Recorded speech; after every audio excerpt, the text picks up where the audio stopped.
everyone, and welcome.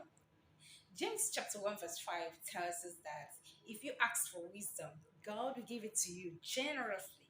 That is, if you ask. But then Proverbs 9:10 says that the fear of God is the beginning of wisdom. That is to say, you have to possess the fear of God for wisdom to set in. How do we really show the fear of God? So many of us are workers. We know how we hustle out of the house early in the morning, 4 o'clock, 5 o'clock. We are out of the bed, pushing to get to work on time so that we don't get our salary slashed, or we don't lose a job, or we don't even get a query. Some of us that are businessmen, we rush to our business centers, in order not to have our clients snatched away by our competitors. Now, there are other persons who love football match so well. You don't get to be reminded of your football time to go to watch your football. You are always there, right on time, always punctual, you know. But then, when it comes to the things of God, just one Sunday that we have to show God the honor that we have for Him. We feel reluctant. Oh, we feel, God understands. Is it not God? He sees my heart. He knows, God understands. We use God understands as an excuse, and we are slacking spiritually. No fear of God.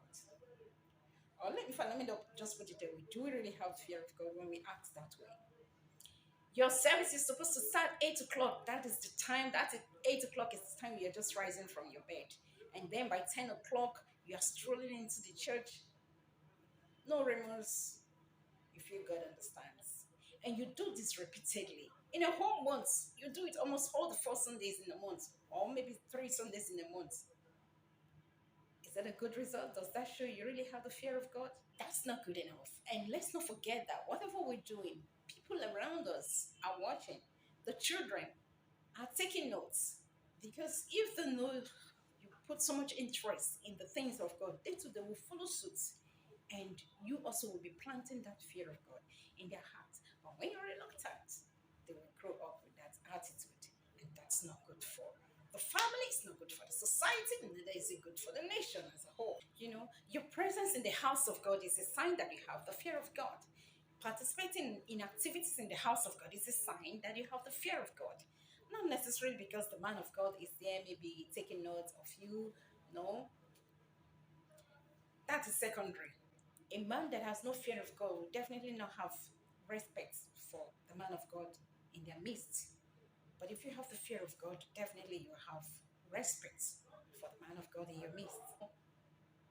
The fear of God is actually when you're doing things you're supposed to do as a true child of God, as if God is right there watching you, and knowing fully well that God will not be pleased with you if you fail to do certain things. That is the fear of God.